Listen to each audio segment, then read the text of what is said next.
Halo guys, perkenalkan nama saya Melania Anum. Saya salah satu mahasiswa dari Unika Santo Paulus Ruteng, program studi Pendidikan Bahasa dan Sastra Indonesia kelas 2024A semester 2. Di sini saya akan mengajak kalian semua untuk mengenali salah satu tokoh pendidikan dunia, yaitu Helen Keller. Kalian pasti penasaran, dan yuk mari kita menyimak bersama. Teman-teman, saya akan menceritakan biografi dari Helen Keller. Nama lengkap Helen Adams Keller, lahir 27/1880, Tuscumbia, Alabama, Amerika Serikat.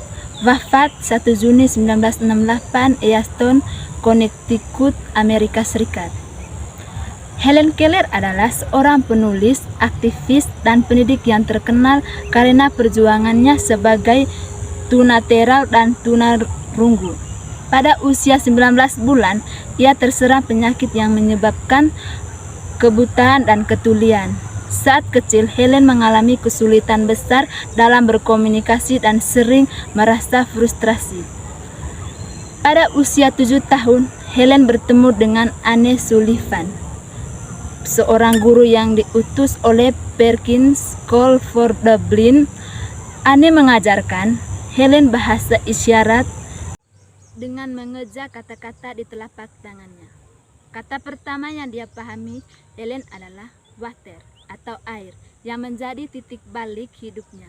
Setelah itu, Helen belajar berbicara, membaca huruf Braille, dan bahkan menulis. Helen dikenal sebagai orang pertama tunanetra tunarungu yang berhasil meraih gelar sarjana, lulus dari Radcliffe College pada tahun 1904 dengan predikat cum laude. Oke teman-teman, ternyata sepanjang hidupnya Helen Keller, ia menulis banyak buku, termasuk yang pertama itu buku The Story of My Life pada tahun 1903, dan yang kedua itu The War I Live in 1908, dan yang ketiga itu buku Out of the Dark pada 1913. Ia juga aktif memperjuangkan hak-hak kaum disabilitas, memperjuangkan kesejahteraan gender, dan ikut dalam berbagai kampanye sosial, termasuk hak pilih perempuan dan perdamaian dunia.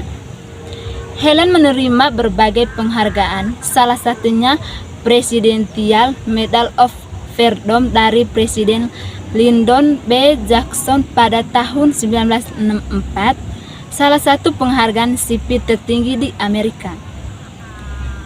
Helen Keller meninggal dunia pada 1 Juni 1968 di usia 87 tahun. Hingga kini ia tetap menjadi inspirasi global sebagai simbol kekuatan pendidikan dan ketekunan menghadapi rintangan. Oke teman-teman, itu saja pengenalan singkat dari tokoh pendidikan, yaitu Helen Keller. Semoga bermanfaat dan menambah wawasan untuk kita semua ya. Terima kasih. Bye.